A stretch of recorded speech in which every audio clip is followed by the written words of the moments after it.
राम कृष्ण हरे मुकुंद कृष्ण हरे मुकुंद मुरारी राम कृष्ण हरे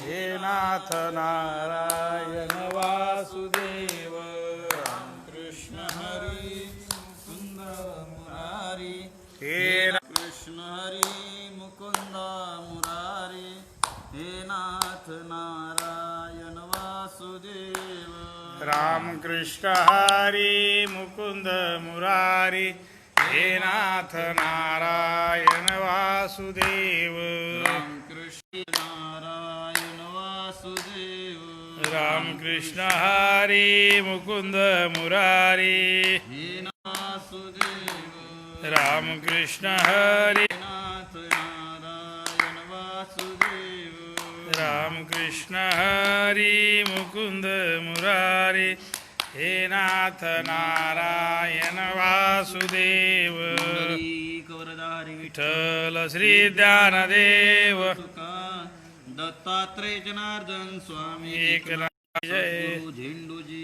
महाराज की जय मुकुंद महाराज की जय सखारान की जय सूर्यकोटि समप्रभ निर्विघ्नं कुरु मे देव सर्वकार्येषु सर्वदा वर्णानां वा परैरीश्वरा सद्यो हृद्यो हृदयतेत्र कृतुभिः शुश्रूषभिस्तक्षणात् निगमकल्पतरुर्गलितं फलं शुकमुखादमृतद्रवसंयुतं पिबत भागवतं रसमालयं मुहुरहो रसिका भुवि भावुकः यं प्रव्रजन्तमनुपेतमद्वैतकृत्यं द्वैपायनो विरहकातराजुहाव पुत्रेति तन्मयतया तरो विनेदोस् तं सर्वभूतहृदयं मुनिमानतोऽस्मि नारायणं नमस्कृत्यं नरं चैव नरोत्तमं देवीं सरस्वतीं व्यासं ततो जयमुदीरयेत् गुरुर्ब्रह्मा गुरुर्विष्णु गुरुर्देवो महेश्वर गुरुर्साक्षात् परब्रह्म तस्मै श्रीगुरुवे नमः महायोगपीठे तटे भीमरथ्यां वरं पुण्डरीकाय दातुं मुनीन्द्रैः समागत्य तिष्ठन्तमानन्दकन्दं परब्रह्मलिङ्गं भजे पाण्डुरङ्गं मुक्तावाय नमो त्रिभुवनपावनी आद्यत्रय जननी देवांची मस्तक हे पायावरी या वारकरी संतांच्या शरण शरण एकनाथा पायी माथा ठेविला नका पाहू गुण दोष झालो दास पायांचा आता उपेक्षिता मज तरी हे लाज कवनासी नका पाहू गुण दोष झालो दास पायांचा तुका म्हणे भागवत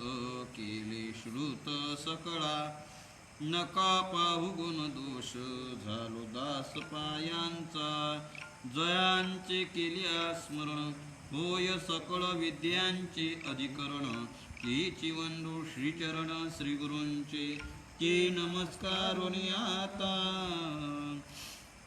अहमेवा समेवाग्रे नान्यद् यत्सदसत्परं पश्चाहं यदेतश्च यो वशिष्येत सोऽस्म्य ऋतेर्तं यत् प्रतीयेत न प्रतीयेत चात्मनि तद्विद्यादात्मनो मायां यथा भासो यथा तमः यथा महान्ति भूतानि भूतेषु चावचेष्वनु प्रविष्टान्यप्रविष्टानि तथा तेषु न तेष्वहम् एतावदेव जिज्ञास्यं तत्त्वजिज्ञासुनात्मनः अन्वयव्यतिरेकाभ्यां यत्स्यात् सर्वत्र सर्वदा गोपाल कृष्ण भगवान की जय।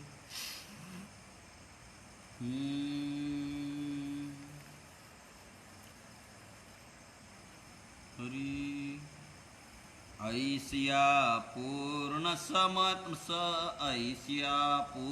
समता सृष्टी तुझ करी ता हरिता अंगिन लागे मोह ममता सत्य सर्वथा स्वयंभू देश काले स्वभावता कल्प विकल्प महाकल्पांता सृष्टी सर्जनाची मोह ममता तुझ सर्वथा बाधीना हे मी तुझ सांगो काही अनुभव तुची पाही हे तुझ पूर्णत्वे प्रकाशले आहे तेथे होय नव्हे रिघेना.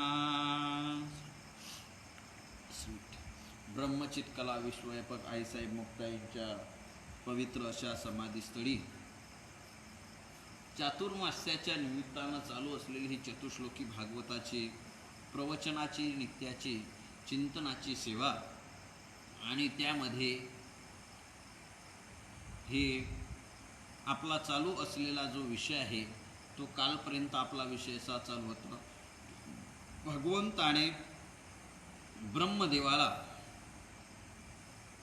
जे तत्वज्ञान सांगितलं त्या तत्वज्ञान प्राप्त झाल्यानंतर ते तत्वज्ञान कोण्या साधनांनी प्राप्त होत नाही आणि कोण्या साधनाने प्राप्त होते याचा सुद्धा अन्वय व्यतिरेकात्मक विचार भगवंताने सांगितला. गुरुकृपा प्राप्त झाल्याशिवाय गुरुकृपेविना ही स्थिती प्राप्त होत नाही आणि ती स्थिती गुरुकृपा प्राप्त झाल्यानंतर ही ब्रह्मस्थिती ही स्थिती प्राप्त झाली म्हणजे माणसाचं जीवन परिपूर्ण होतं. त्याला निजसमाधी लागते, समसाम्य अवस्था प्राप्त होते म्हणजे चित्त स्थिर होतं आणि जिकडं तिकडं परमात्म्याचं दर्शन होतं. सर्व समावस्था त्याला दिसते. समोहम सर्वभूतेषु अशी जी भगवंताने स्वतःच्या विषयीची उद्घोषणा केली त्याप्रमाणे परमात्मा सर्व भूतांमध्ये सारख्या दृष्टीने समत्व दृष्टीने समता दृष्टी त्याला प्राप्त होते. जसं तुकोबरांतात काम क्रोधा नाही चाली भूती झाली समता. ब्रह्म सर्वगताचा सदा सम जया अनु नाही विषम त्यांच्या समोर विषमता नाहीच. विषम धोवन सांडिले विषम धोवन सांडिले आत आहे सुवळे झाले त्रिभुवन. विषम धोवन सांडिले विषमता त्यांच्या ठिकाणी राहत नाही, सम्य अवस्था प्राप्त होते अशी अवस्था सांगितली. आणि सांगतात भगवान सांगतात की ब्रह्मदेवा जसा एखादा मिठाचा खडा पाण्यामध्ये पडल्यानंतर समुद्रामध्ये पडल्यानंतर त्याच्या ठिकाणचा पाण्यात पडल्या जसं त्याचे कणकण रव्यासारखे दिसतात आणि थोड्या वेळानंतर ते कणकण सुद्धा निघून जातात, रवेदारपणा सुद्धा निघून जातो आणि द्रवरूपता प्राप्त होते. त्या पाण्याचं स्वरूप उदकाचं रूप त्याला प्राप्त होते आणि मग जलमय होऊन जातं, समुद्रच होऊन जाते. नाते समुद्राची होणे ठेले यात निमाले घनानंद जे ज्ञानवराय म्हणतात त्याप्रमाणे ते पाणी समुद्रात पडलं, मीठ समुद्रात पडलं म्हणजे समुद्र एवढं व्यापक होऊन जातं. तशी अवस्था प्राप्त होते आणि त्या समुद्रामध्ये मी समुद्र मीठ होतो, मी मीठ होतो आणि आता समुद्र झालो ही सुद्धा भावना त्याच्या ठिकाणी राहत नाही. त्याप्रमाणे भगवान सांगतात की ब्रह्मदेवा मी देह आहे ही भावना निघून जाते, मी बद्ध होतो आणि आता मुक्त झालो. मी बद्ध होतो आता मुक्त झालो हे सुद्धा मला आता कळत नाही. अशा प्रकारचा विचार भगवान सांगतात आणि या विषयीची वार्ता सुद्धा म्हणजे त्याच्या मनामध्ये राहत नाही. अशा प्रकारची जी अवस्था आहे ती पूर्ण समता ज्याला म्हटल्या जाते ती परिपूर्ण समता माझ्या जीवनामध्ये तुझ्या जीवनामध्ये प्राप्त होईल. आणि मग तू ही सृष्टी निर्माण केली तरीही सुद्धा या सृष्टी निर्माण केल्यानंतर तुला मोह या सृष्टीविषयीचा निर्माण होणार नाही आणि ममत्व म्हणजे माझेपणा याच्याविषयीचा तुला अंतःकरणामध्ये निर्माण होणार नाही. काय आहे, एखादी गोष्ट आपण तयार केली आपल्या अधिपत्यामध्ये, आपल्या मार्गदर्शनाखालीमध्ये, आपल्या म्हणजे जर आपल्याकडनं झाली तर माणसाला त्या गोष्टीविषयीचा मोह निर्माण होतो. म्हणजे मनुष्य त्याच्यामध्ये आपलेपणाचा भाव भरतो, त्याच्याविषयीचं आकर्षण त्याच्या मनामध्ये, म्हणजे स्पृहा, इच्छा त्याच्याविषयीची निर्माण होते माणसाच्या मनामध्ये. आणि मग घर बांधलं की घराविषयीचा काय तयार होतो, मोह निर्माण होतो. आणि मग मोह निर्माण झाला पुन्हा माझं घर म्हणून मग त्याच्याशी चिटकून राहतो मोह ममता. परंतु भगवान म्हणतात की असं काहीही होणार नाही. भगवान सांगतात ब्रह्मदेवाला, ती मोह ममता तुला सत्य सर्वथा स्वयंभू न लगे. ब्रह्मदेवा तुला सत्य सांगतो की ही तुला लागणार मोह ममता तुला जडणार नाही, याचा तुला कधीच स्पर्श होणार नाही. असा विचार भगवंताने सांगितला. मोह ममतेचा विचार. नाहीतर आपण जर विचार केला तर अज्ञानी लोकांच्या ठिकाणी ती मोह ममता दृढ होऊन जाते आणि मग तो त्यामध्ये अटकून जातो असा. परंतु हा विवेक ज्याच्या ठिकाणी जागृत झालेला आहे, गुरुकृपा ज्याला प्राप्त झालेली आहे, त्याला ही मोह ममता कधीच बाधू शकत नाही. नाथ महाराजांनी एकनाथी भागवताच्या 17व्या अध्यायामध्ये हा विचार सुंदर सांगितला. ऐसे निविवेके विवेकता कदा न बाधी मोह ममता, अतिथीच्या परी सर्वथा अनासक्तता गृहवासी. नाथ महाराज सांगतात, ऐसेनी विवेके विवेकवंता, असा विवेक ज्याला प्राप्त झालेला आहे, ज्याने विवेकपूर्ण मनुष्य झालेला आहे, त्या विचारवंत जो झालेला आहे, त्या विचारवंताला कदान बाधी मोह ममता त्याला बांधू शकत बांधू शकत नाही. त्या बंधनात तो पडू शकत नाही मोह ममतेच्या. आणि म्हणून कशाप्रमाणे अतिथी परी सर्वथा अनासक्तता गृहवासी.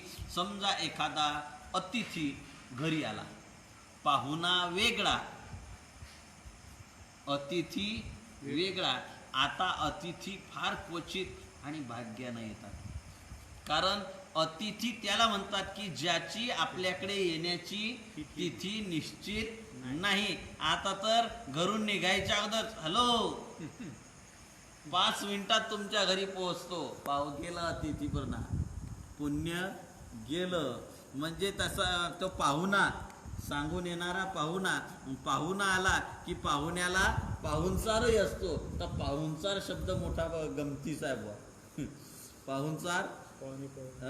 पाहुणचार शब्द असा आहे, गमतीचा आहे की पाहुणचार, त्याला चारा पाहुण असतो. माहेरचा असला तर पुरणपोळी आणि सासरकडचा असला तर वरणपोळी, नाही तर आहेच पिठलं भाकर पिठलं पोळी, असं बेसन पोळी, असं याच्यातलं असते पाहुणचार. म्हणजे त्याच्यावर सुद्धा असते पाहुणचार. परंतु अतिथी जो असतो तो तिथी न करता सांगता येतो. बरं, असा अतिथी आला आणि घरामध्ये त्याचा पाहुणचार आदर सत्कार झाला. ग्रहस्थाश्रमाच्या याच्यामध्ये, आश्रमामध्ये अतिथी आला म्हणजे त्याचा सत्कार झालाच पाहिजे. जर सत्कार झाला नाही तर तो आपली सुकृतची जी गाठोडी आहे तो बांधून त्याच्या डोक्यावर घेऊन निघून जातो. आपलं फुकाचं सुकृत आपलं त्याला निघून जातं. म्हणून आश्रमा आलिया विन्मुख गेल्या अतिथी ने सुकृताची संपत्ती. म्हणून आपल्या वेदाने आपल्याला संदेश दिला, अतिथी देवो भव. देवो भव म्हणजे अतिथी देवच आहे, देव हो नाही, अतिथी देवच आहे. पण त्या देवरूप अतिथीरूपी देवाची सेवा करा, त्याचा सन्मान करा, असा त्याचा अर्थ आहे. त्याची सेवा करणारे हो. तो अतिथी जसा आल्यानंतर तो म्हणतो का हे घर माझं आहे? अतिथी घराशी त्याला त्या घराविषयीचा मोह असतो काय? जसं आपल्याला त्याने जर म्हटलं, एखादा यात्रेकरू आल्यानंतर तो म्हणला आता जायचं बुवा पुढच्या मुक्कामाला, आता तुम्ही असं करा, मी यात्रा करतो, तुम्ही चला. याला चला म्हटलं की हा म्हणतो का हो तुमच्यासोबत यायची इच्छा आहे, पण हे घर माझ्याशिवाय कसं चालेल बुवा? मोह. हे माझं घर बुवा माझ्याशिवाय नाही जमणार. माझेपणाला म्हणजे मोह आणि ममता हे सुटत नाही. म्हणून अतिथी म्हणतो काय, हे माझं घर आहे आणि माझ्याच्यानं इथं आता इथून जावणार नाही. तो त्याच्याशी चिटकून लागत नाही. काय तुकोबरायांनी एक हे सांगलं, तैसे असावे संसारी जोवरी प्राचीनाची दोरी. कशाप्रमाणे? वस्ती कर वस्ती आला, प्रातकाळी उठोनी गेला, तैसे असावे संसारी जोवरी प्राचीनाची दोरी. पक्षी अंगणी उतरती, ते काय गुंतोनी राहती, तैसे असावे संसारी. काय तुकोबरायांनी नाथ महाराजांनी सांगितलं बुवा, तैसे असावे संसारी, म्हणजे तिथं संसारिकाला उपदेश केलेला आहे. म्हणजे मोह ममता पक्षाला कशाविषयीच्या अंगणामध्ये उतरले, त्या दाण्याविषयी किती रास पडलेली असली, वाळत घातलेली असली, म्हणून तो म्हणतो काय एखादी पोतळीच भरून घेऊन जाऊ? नाही, जेवढं लागतं तेवढं घेतो आणि आपल्याला आताच्याला लागतं तेवढं घेतो. बरं संध्याकाळची व्यवस्था नाही, आता पोट भरलं निघाले भुर्रकन उडून जातो. तसं संसारात तशी मोह ममता त्याच्या अंतकरणामध्ये भगवान ब्रह्म सांगतात की ज्याच्या अंतकरणात विवेक निर्माण झाला, याचा अर्थ पशुपक्ष्यांना एवढा विवेक असतो असं नाही, परंतु ते चिंता करत नाही. मनुष्य त्याचा मोहामध्ये गुंतून जातो. ज्याच्या ठिकाणी विवेक प्राप्त झाला तो जसा राहतो त्याप्रमाणे हा सुद्धा. एवं मोह ममता तो उदासीन ग्रहावस्था, ज्याशी निष्काम निर्लोभता, त्यासी अहंता बाधिना. अशा प्रकारचा जो निर्माण मोह ममता म्हणजे ज्याच्या अंतकरणातला मान निघून गेला. मानाची अपेक्षाच नाही, कारण परमार्थ करत असताना ही फार मोठी अडचण आहे आणि त्याची मोठी माणसाला खाज असते. वैकुंठवासी गुरुवर्य यादव महाराज म्हणतात, काही लोकांना प्रतिष्ठेचा फार कंडू. ते त्यांचे शब्द आपले नाही. म्हणजे खूप प्रतिष्ठा मिळवण्याकरता काहीही करतात. आपल्यापेक्षा एखाद्याच्या स्वकर्तृत्वाने मान मिळत असला तर तो सुद्धा त्यांना नाही मिळाला याची खंत कमी असते, परंतु आपल्याला मिळत नाही पण दुसऱ्याला मिळाला याची जास्त खंत असते. त्याला खंत जास्त त्याची असते की त्याला आपल्याला नाही मिळालं तरी त्याला मिळायला नको, म्हणजे असं मानायचं. परंतु खरं भगवंताचं दर्शन परमार्थाची अवस्था ती आहे. तुकोबराय तर म्हणतात, मानामान गोवे येथे गुंडोनी ठेवावे, हेची देवाची दर्शन सदा राही समाधान. आणि तो मोह तो जो मान आहे तो त्याच्या ठिकाणचा निघून गेला. काय भगवंतानं वर्णन केलं, निर्माण मोहा जित संग दोषा, अध्यात्मनित्या विनिवृत्त कामहा, द्वंद्वैर्विमुक्ता सुख दुःख संज्ञैर, गच्छन्त मूढा पदमव्ययं जया पुरुषाचे का मन, सांडोनी गेले मोहमान, वर्षांती जैसी घन. तुका नाथ महाराज ज्ञानोबा सांगतात की वर्षा ऋतू संपला म्हणजे आकाशातले ढग निघून जातात. त्याप्रमाणे या पुरुषाचं मन की त्याच्या अंतकरणामध्ये मान राहिलाच नाही. निर्मोह अवस्था कशी झाली, निर्माण मोहा म्हणजे मान त्याचे जित संग दोषा, निर्माण सुद्धा त्यांचा मान निघून गेला, मानाची अपेक्षा नाही, ममता मोह त्याच्या अंतकरणात नाही, ममत्व त्याच्या अंतकरणात नाही, उदासीन अवस्था झाली.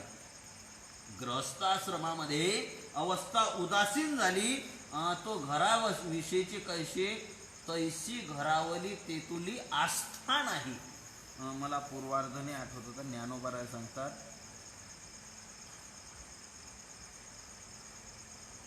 त्याचा अर्थ असा की झाडाखाली म्हणजे गुर बसल्यानंतर त्यांना जशी त्याची अवस्था याची याच्याविषयीची झाडाविषयीची त्याच्या मनामध्ये मोहममता नसते, आसक्ती नसते. आता या झाडाच्या सावलीखाली तर लगेच 5 मिनिटानं उठले की दुसऱ्या झाडाच्या सावलीखाली त्या साली, त्याप्रमाणे हे सुद्धा या घराची आसक्ती करत नाही. ग्रस्त आश्रमामध्ये अनासक्तता त्यांची अवस्था असते आणि निष्काम निर्लोभता, निष्कामता कार्य करत असताना त्यांच्यामध्ये परमार्थिक अवस्था साधत असताना, साधना करत असताना काम नाही, सकामता त्यांच्या अंतकरणात नाही. प्रापंचिक लोकांची साधना जर आपण पाहिली तर प्रापंचिक लोकांच्या साधनेच्या मागे सकामता आहे. किंबहुना प्रपंचामध्ये निष्काम कर्म करणारा सापडत नाही. ओ तुम्ही सांगा, आजपर्यंत सत्यनारायणाची पूजा कोणी निष्काम केली असं ऐकलंय का? एक मनुष्य म्हणला, महाराज प्रत्येक महिन्याला आम्ही हे करतो, सत्यनारायणाची पूजा आमच्या मंदिर आमच्या दुकानामध्ये आम्ही करतो प्रत्येक महिन्याला. म्हटलं चांगली बुवा, चांगली आहे बुवा. काय नाही, सहज. आता आपल्याला देवानं काय कमी केलंय, पण सहज. पण नंतर विचार केला, चौकशी केली, म्हटलं का हो या माणसाला एवढी आवड नाही, पण प्रत्येक महिन्याला हा दुकानदार सत्यनारायणाची पूजा का करतो? कारण काय सापडलं असेल? कारण असं सापडलं की म्हणे याच्या दुकानामध्ये सत्यनारायण केला की आजूबाजूच्या लोकांना हा प्रसादाला बोलवतो, आणि प्रसादाला बोलवलं की प्रत्येक जण आला की पाया पडायला आला की 1 रुपया 2 रुपया 4 आणे 8 आणे टाकले म्हणजे आपोआप चिल्लर येते. कशासाठी? चिल्लर गोळा करण्यासाठी. तो म्हणजे सत्यनारायणाची पूजा ही सकामतेनेच आहे, निष्कामतेनं सहसा प्रपंचामध्ये साधना घडत नाही किंवा करत नाही किंवा घडतही नाही. परंतु परमार्थिक साधना करत असताना, प्रपंचिक कार्य साधना करत असताना सुद्धा निष्कामता असावी. आणि ती निष्कामता म्हणजे काहीच अपेक्षा, कशाची अपेक्षा न करता आपण कर्तृत्व करावं. आपल्या वाट्याला आलेलं जे कर्तृत्व आहे ते कर्तृत्व करत राहावं, निर्ममत्वाने, निरहंकारी आणि निर्ममत्व भावनेने ते कर्तृत्व निष्काम भावनेने निश्च भावनेने ते कर्तृत्व करावं. आणि मात्र फलाविषयीची आसक्ती, फलाविषयीचा जो भाव आहे, काम आहे, इच्छा आहे, ती मात्र आपल्या मनामध्ये ठेवणे. कर्मण्येवाभिकार असते मा फलेषु कदाचन. कर्म करावं, परंतु त्या कर्माची मात्र हे करू, कर्माच्या फलाची अपेक्षा मात्र माणसाने करू नये. कर्माचा अभिमान, कर्तृत्वाचा अभिमान आणि कर्मफलाची आसक्ती धरली की तेच माणसाला बंधनात टाकणारी आहे.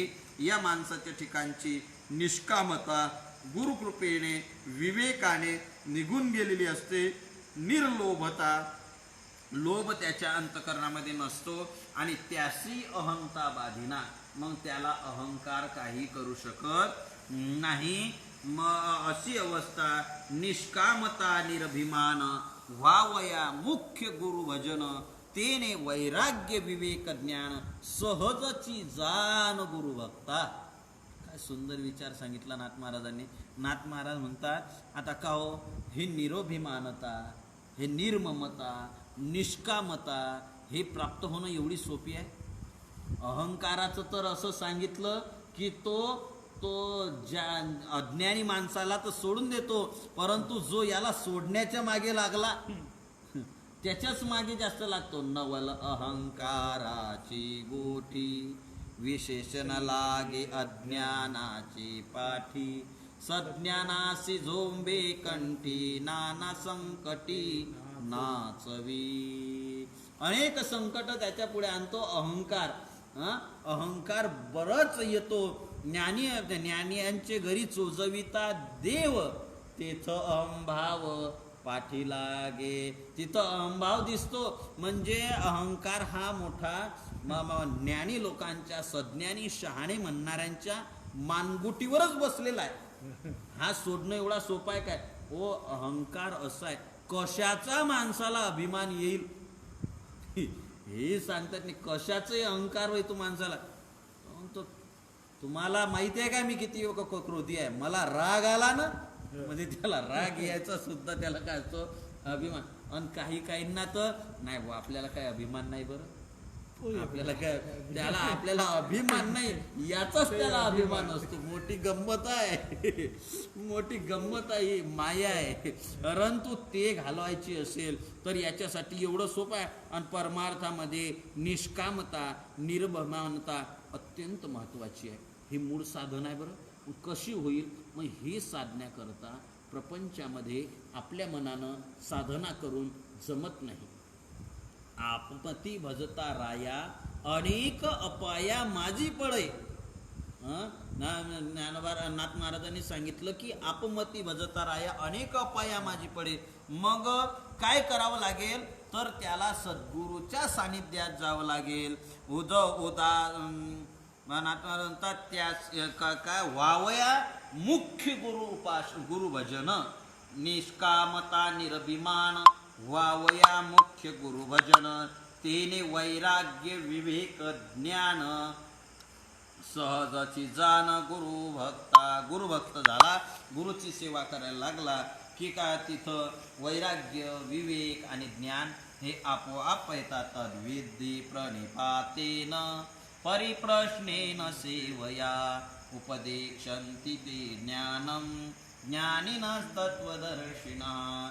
ते ज्ञान पैगा बरवे जरी मनी आती आणावे तरी संताय बजावे सर्व स्वेसी. त्या पुरुषाला ते ज्ञानाचा कुरुडा सेवा हा दरवंटा सुजन करी सुबटा ओळगोनी.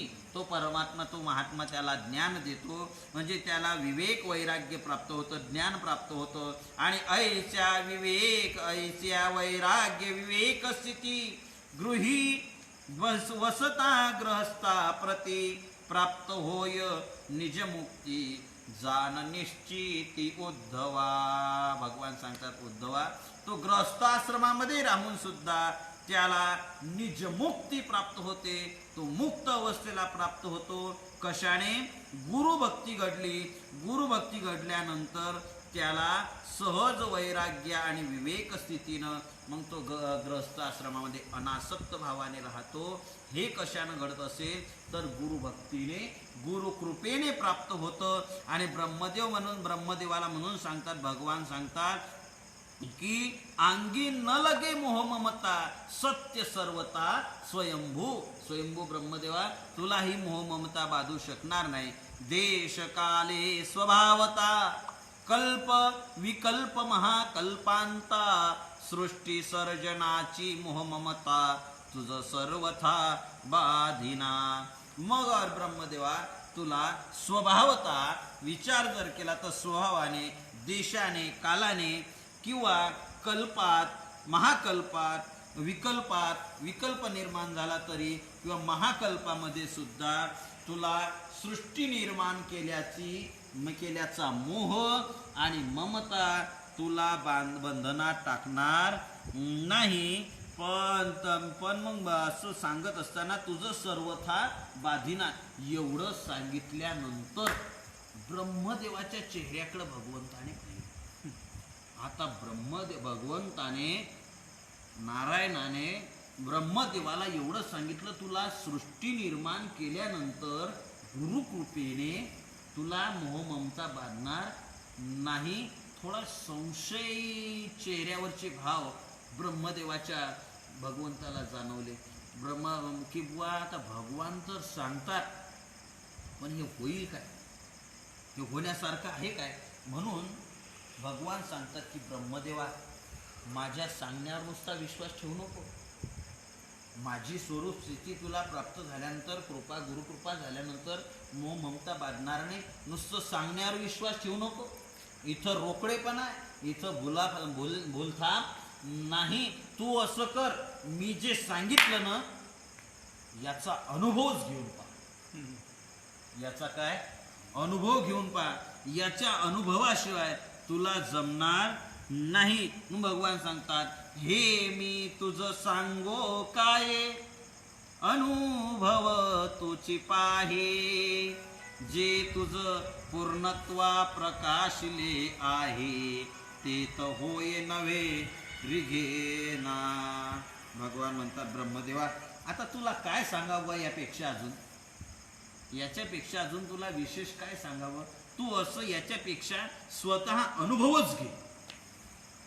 काय असतं, काही लोकांना, थोडे चाणाक्ष लोकांना नुसतं सांगून जमत नाही. काहींचा भरोसा बसतच नाही. मग त्यांना विश्वास बसत नाही ना, मग त्यांना सांगावं लागतं, तुम्ही याच्यापेक्षा असं करा ना, हा अनुभव घेऊन पहा. काही काही लोक म्हणतात, काय पडलाय हो त्यात, येऊन पहा ना, अनुभव घ्या ना. हा अनुभव संतांनी घेतलेला आहे. म्हणून आपल्या संतांनी सांगितलं, हे नुसते सांगण्यावर जाऊ नका, नुसते ऐकण्यावारी जाऊ नका, याचा प्रत्यक्ष अनुभव घ्या. न म्हणा देह माझा ऐसा, न म्हणा देह माझा ऐसा, मग भरवसा कळेल. तुकोबाराय म्हणतात, बाबा तुला भरोसा कळेल. माझा देह, हा देह माझा म्हणू नका. याच्याकरता तुला काय करावं लागेल, भरोसा म्हणजे काय कर, अनुभव घे.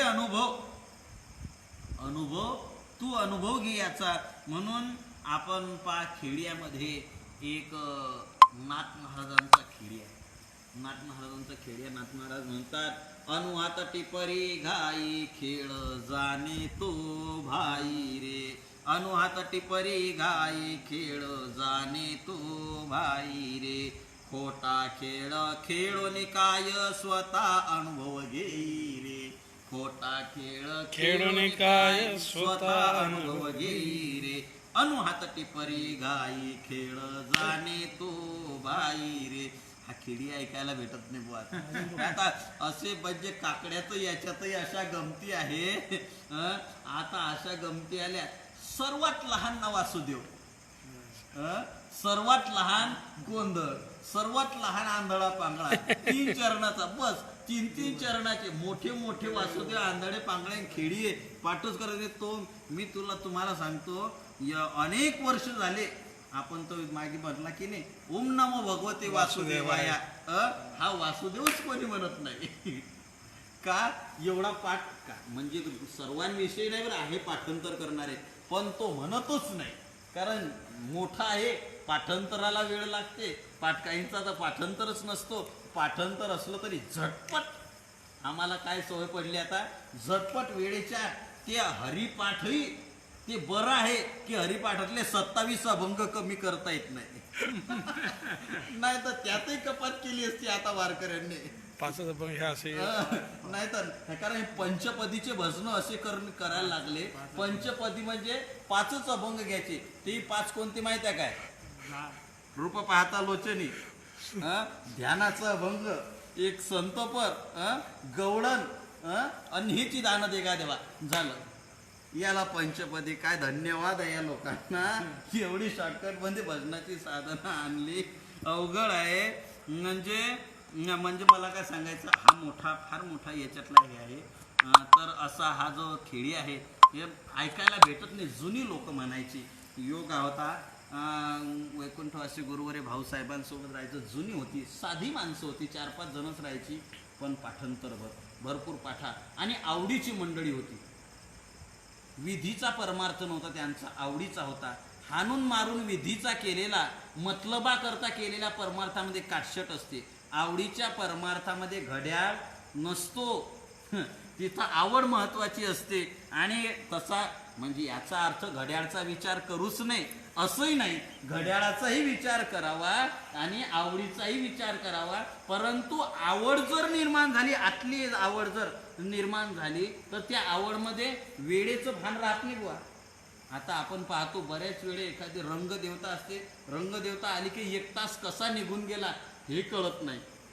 तसं आहे. पण आवडीचं विधीचं चला करून घ्यायचं, आपल्याला आटपून टाकायचं आहे, चला मग 17,000 घड्याळ पाहत असतो, कारण त्याला आवड पाहिजे. असो, जास्त लांबत जाईल, पिंजत जाईल, तर मला काय सांगायचं, मला मग कोणावर टीका टिप्पणी करायची नाही.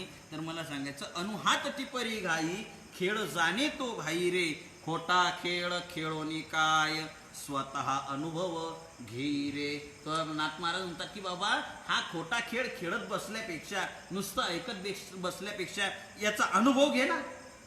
अनुभवानं तुला स्वतः कळेल की सांगणारे खोटे बोलतात की काय, म्हणून स्वतः अनुभव तुकोबरांतात न म्हणा देह माझा ऐसा मग भरवसा कळेल. देवची बरे तुका म्हणे खरे तुम्ही खरे आहेत, हा अनुभव घेऊन पहा.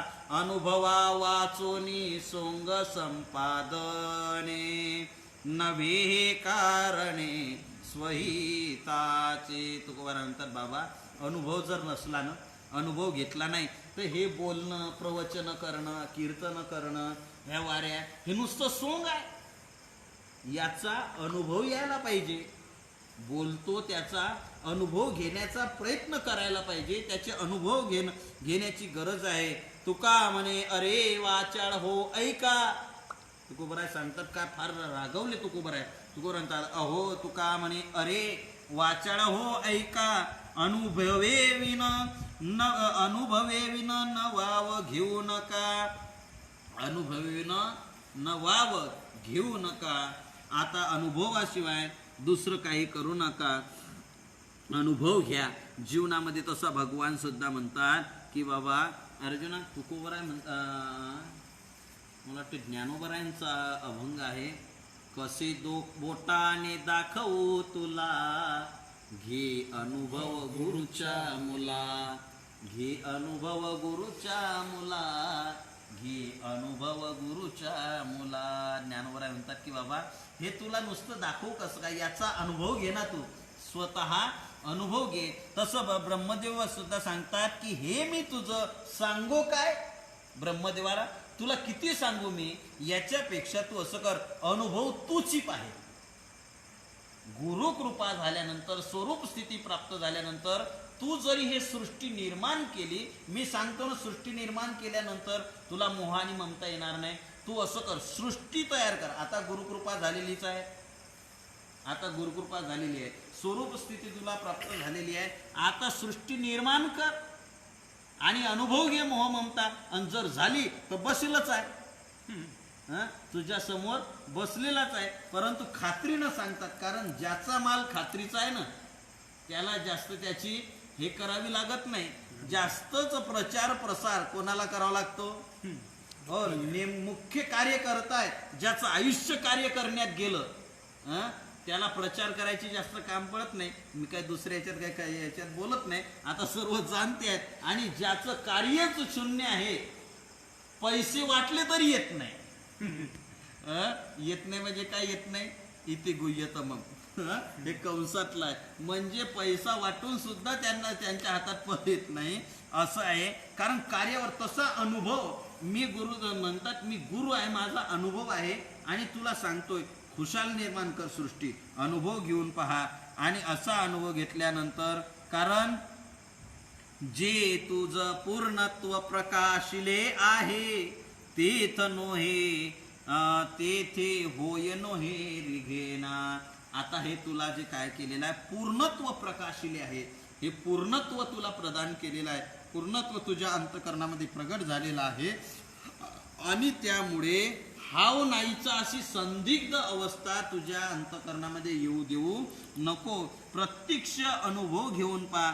कशाप्रमाणे भगवान म्हणतात की हे बघ काय आहे, खरं म्हणजे आपल्या शरीरातला रोग, आपल्याला एखाद्याला रोग झाला तर तो शरीरात आलेला रोग आहे की गेला, हे कोणाला कळतं, हे कोणाला कळतं, लक्षणावरून दोघांनाच कळतं. ज्याला झालेला आहे त्याला, आणि जो औषध देणारा वैद्य त्याला लक्षणावरून कळतं, लक्षणावरून कळतं. बऱ्याच वेळा आपल्या अंगातला ताप गेला की नाही रोग्याला सुद्धा कळत नाही. कळतं काय? आपण म्हणतो डॉक्टर साहेब आणि झालं थंड, आता गोळ्या घ्यायचंय का काही? तो म्हणतो नाही, अजून एक डोस घ्याच, अजून एक मात्रा घ्याच का? त्याला कळतं, त्याची लक्षणं त्याला दिसतात. त्याप्रमाणे नाथ महाराज म्हणतात, भगवान सांगतात ब्रह्मदेवाला, रोग गेलियाची लक्षणे, रोगी नेने वैद्य जाणे, तेवी ब्रह्म सांडिला अभिमाने, हे नारायणे जाणितले. काय दृष्टांत, काय संतांनी कुठं शोध घेतला, काय खरोखर संत सर्वज्ञत्वात. आता संतांची पदाला दिसते, नाही ते मुनयो भ्रांता सर्वज्ञत्वात तेषाम. ऋषीमुनी ही सर्वज्ञ होते, संत महात्मे सर्वज्ञ आहेत, त्यांच्या ठिकाणी भ्रांत अवस्था नाही. रोग गेलियाची लक्षणे, रोगी नेणे, रोग्याला कळत नाही आपला रोग गेला की नाही, परंतु कोणाला? वैद्य जाणे. वैद्य म्हणजे आडनावाचे नाही, वैद्य शब्द आला म्हणून आमचे वैकुंठवासी गुरुवरे पांडुरंगबाबा वैद्यांची आठवण. काय उपकार आहे भाऊ त्या लोकांचे जीवनामध्ये, खरोखर पदोपदी या लोकांची आठवण येते, कारण यांनी घडवलं, जीवनाला आकार देण्याचा सायास यांनी आयुष्यभर अनेकांची जीवनं घडवले. वैकुंठवासी गुरुवर्य पांडुरंगबाबा वैद्य ते म्हणायचे, वैद्यात वैद्य पांडुरंग वैद्य, दाबाकीचे वैद्य खातात नाही वैद्य पुंडलिक. अशा प्रकारचे म्हणजे ते म्हणायचे, वैद्यात वैद्य पांडुरंग वैद्य. पुन्हा ते म्हणायचे, नव्हे आम्ही वैद्य द्रव्याचे भुकेले. पांडुरंग बाबा सांगायचे. म्हणजे आताचे मला वाटतं आजच फेसबुकवर एका कवयित्रीने, आपल्या भुसावळच्या वरंगावच्या एक कवयित्री आहे, याला राहतात, वैद्याविषयीचं त्यांनी हे केलं, खूप सुंदर कविता लिहिली त्यांनी, वाचली आज त्यांनी, की याच्यावर डॉक्टरांवर, की रोगी याच्यामध्ये नुसते पैसे उकाळायचे कामं करतात. रोगी कोण्या याचातला आहे, कोण्या अवस्थेतला आहे त्याचा विचार करतच नाही. म्हणून पांडुरंग वैद्य सांगायचे का, हा जो वैद्य आहे ना, वैद्यस्तु यमाग्रजम, म्हणजे वैद्य कोण आहे? हा यमाचा सहोदर आहे, सख्खा भाऊ आहे. कारण हा यमराज तरी परवडला, परंतु डॉक्टर मात्र, वैद्य मात्र परवडला नाही. कारण डॉक्टर यम नुसता प्राणहरण करतो, पण वैद्य मात्र प्राणानी धनानी, प्राण आणि धन सुद्धा हरण करतो. असं काय? कारण तर असं मला काय सांगायचं आहे, रोग्यांची लक्षणे रोगीने, रोग्याला ते कळत नाही, पण वैद्य जाणे, वैद्याला ते सर्वचे सर्व रोग कळतात, त्या लक्षणं कळतात. त्याप्रमाणे ब्रह्मदेवाने पूर्णपणे आपला अभिमान सोडून दिलेला आहे. हे कोणाला कळालं? हे नारायणी जाणितले, परमात्म्यानं कळालं, परमात्म्यानं समजले की आता ब्रह्मदेवाला अभिमान राहिला नाही, निरभिमान झाला. आणि म्हणून खात्रीनं सांगतात भगवान ब्रह्मदेवाला, खात्रीनं सांगतात की बाबा, आमचे सुयोग देवकथेने हे दिलं, वा अभिमान गेला तुका म्हणे देव झाला. वा धन्यवाद. अभिमान गेला देव, म्हणजे हे कोणाला कळालं? देवाला कळालं. सर्व अभिमान निघून गेला.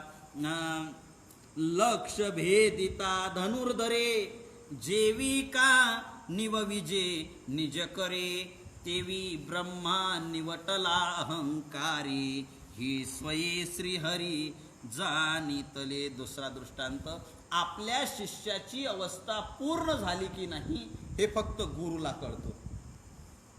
आपला भक्त पूर्ण अवस्थेला पोहोचला की नाही हे फक्त देवाला कळतो, दुसऱ्याला ते लवकर कळत नाही.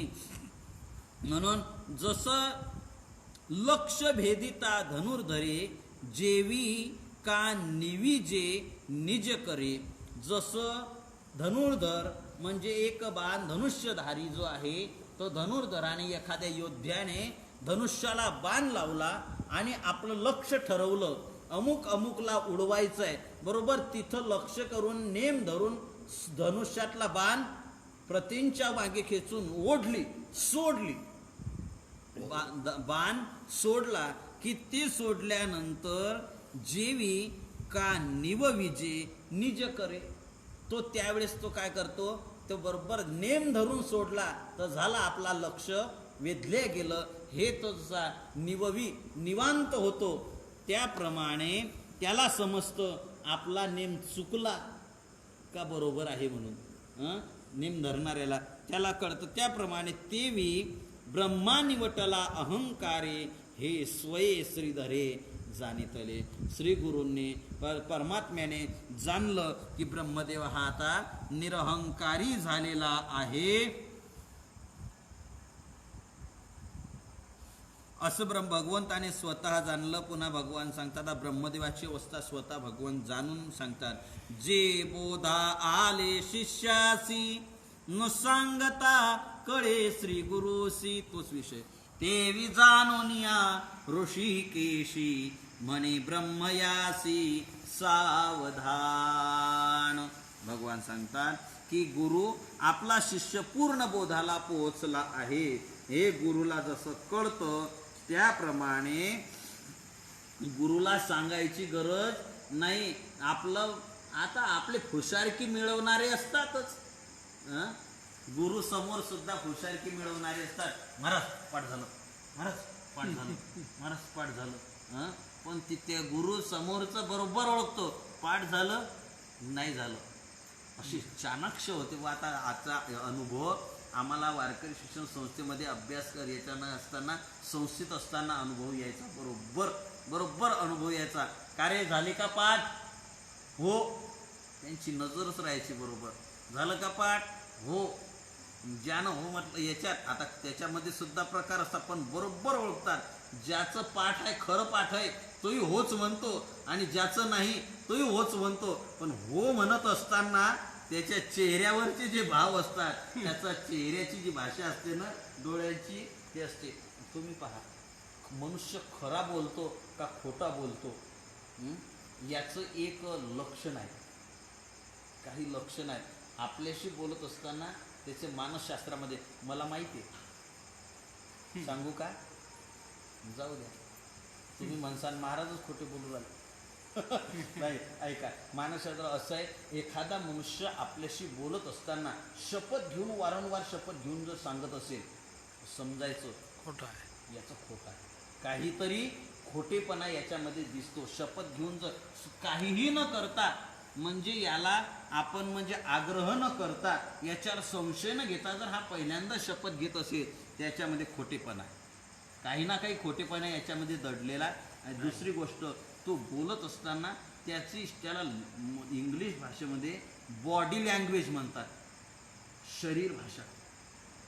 एक भाषा ऐकली मी, स्पर्श भाषा. स्पर्शाची सुद्धा एक भाषा, त्याला टच लँग्वेज म्हणतात इंग्रजी भाषेमध्ये. तर अशा याच्यामध्ये म्हणजे चेहऱ्यावरच्या याच्यावर खानाखुणांहून हा सत्य आहे की खोटं आहे की खरं बोलतो. एखादा बोलत असताना खाली नजर घालून, खाली मान घालून किंवा डोळे झुकवून बोलत असेल, अरे काहीतरी खोटेपणा वाटतो. पायाने जर नख उकरत, नखाने जर जमीन उकरत असेल बोलता बोलता, तर त्यातही काय बसतो, खोटेपणा असू शकतो. बोलता बोलता जर हाताचे नख जर दाबत असेल, म्हणजे मी तुम्हाला दाखवून राहिलो फक्त, नाही तर मी बोलतो सर, असे हाताचे नख दाबत असेल किंवा हात जर दाबत असेल त्याचे, तर मग समजावं काय ना काहीतरी. असे बरेचसे लक्षणं याच्यामध्ये सांगितले. जाऊ द्या, तुम्ही असं खोटं बोला, असे पावलाला खोटे बोलणारे माणसं भेटतात, सर्व व्यवहार बंद करून टाकतात. जास्त आता पुढचे काही सांगत नाही. तर मला काय सांगायचंय, हे कोणाला कळतं? जाणकार माणसाला.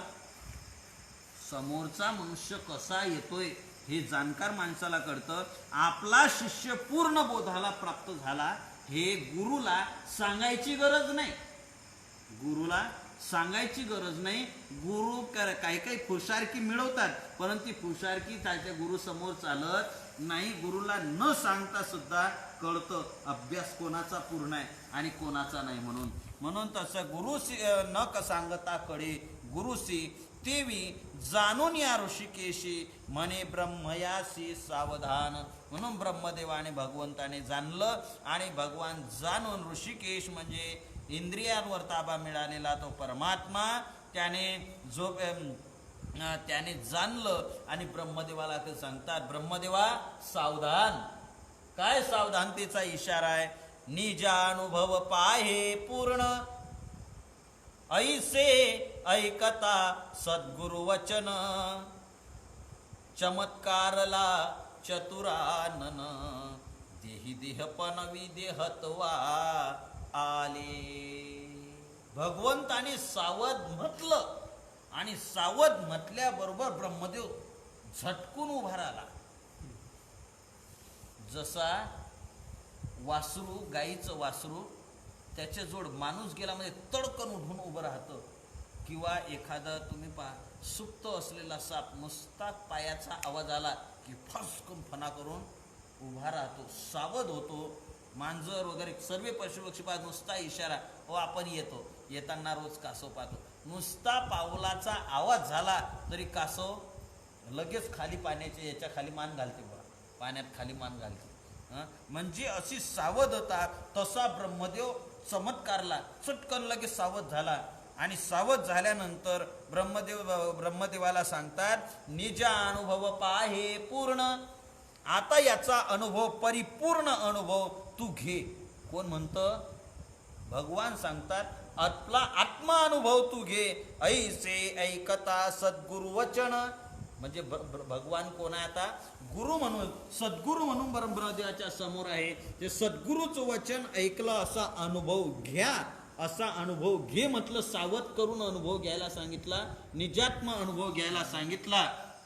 आणि त्या अनुभवाबरोबर, निजात्म अनुभव घेतल्याबरोबर भगवान असा अनुभव घे म्हटल्याबरोबर ब्रह्मदेव चमत्कारला आणि आश्चर्यचकित होऊन, चमत्कारित होऊन देही देहत्व विदेहत्व आले. त्याच नुसत्या सद्गुरु वचनानेच त्यांच्या देहातच विदेहत्व अवस्था प्राप्त झाली. म्हणजे देहावरची उदासीन भावना निर्माण झाली. म्हणजे देह नव्हे मी हे सरे अशी अवस्था त्यांची झाली. जसं तुकोबरा म्हणतात, देहाचा निराश झाल्यानंतर जी अवस्था प्राप्त होते, विदेह अवस्था, असो ऐसा कोठे आठवचे नाही, देहीच विदेही भोगू दशा. ही जी अवस्था तुकोबरा म्हणतात, ती अवस्था ब्रह्मदेवाला काय झाली? प्राप्त झाली. कुठली?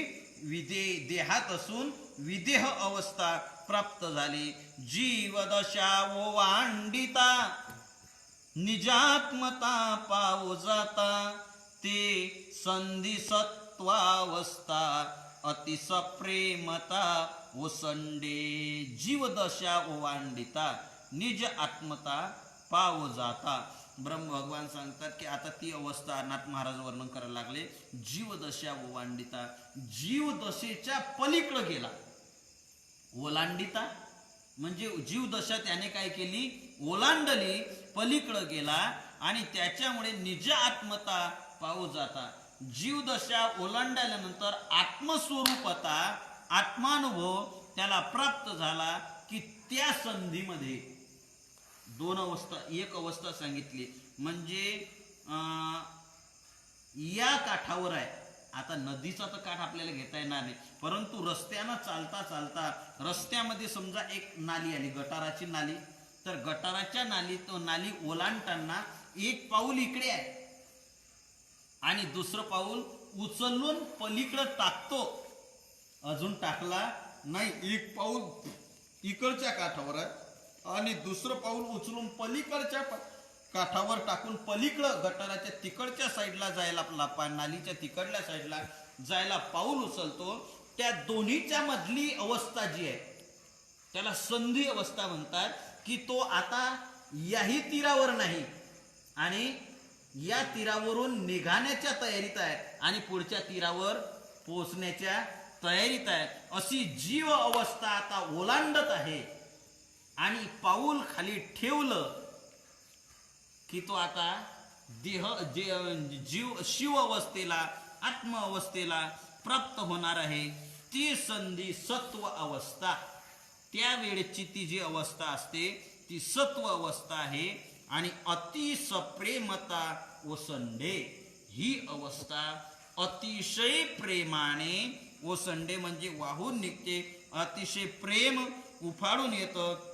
याप्रमाणे निजात्मरूपी पडता दृष्टी, सुखाचा पूर लोटे पोटी, हर्षे बाष्पदाटे कंठी, परेशी गोष्टी सदगदित वाचा.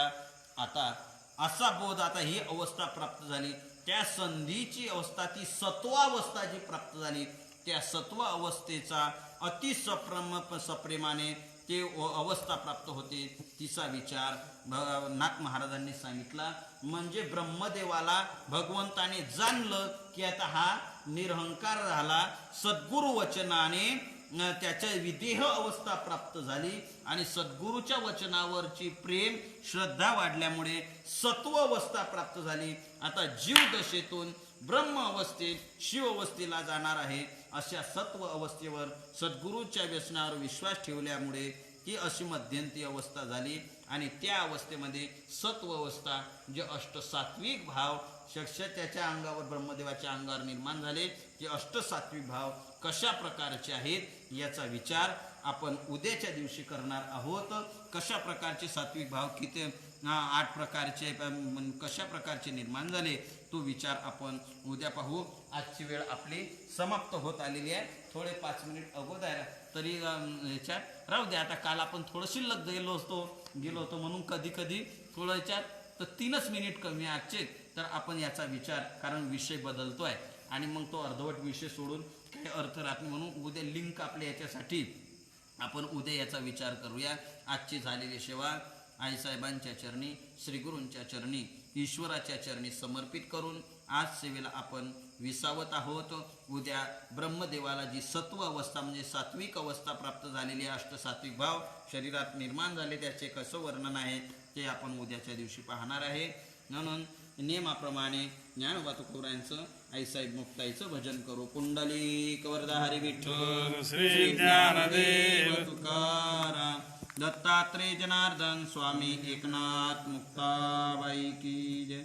श्री ज्ञानदेव श्री तुकाराम, श्री ज्ञानदेव श्री तुकाराम, श्री ज्ञानदेव श्री तुकाराम, श्री ज्ञानदेव श्री तुकाराम, श्री ज्ञानदेव श्री तुकाराम, श्री ज्ञानदेव श्री तुकाराम, श्री ज्ञानदेव श्री तुकाराम, श्री ज्ञानदेव श्री तुकाराम, श्री ज्ञानदेव श्री तुकाराम, श्री ज्ञानदेव श्री तुकाराम, श्री ज्ञानदेव श्री तुकाराम, श्री ज्ञानदेव श्री तुकाराम, श्री ज्ञानदेव श्री तुकाराम, श्री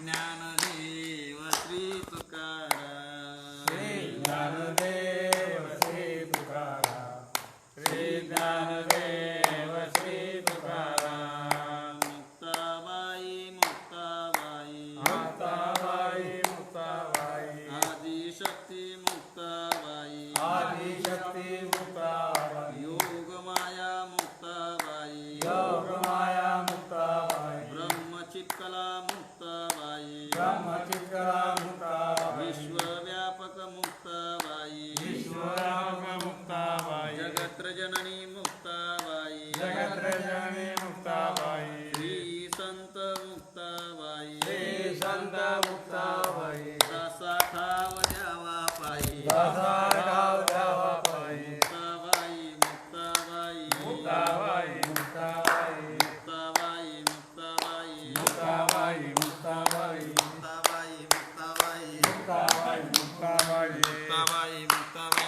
मुक्ताबाई मुक्ताबाई मुक्ताबाई मुक्ताबाई मुक्ताबाई कवरधारी विठ्ठल श्री ज्ञानदेव तुका दत्तात्रय जनार्दन स्वामी एकनाथ मुक्ताबाई की माऊली ज्ञान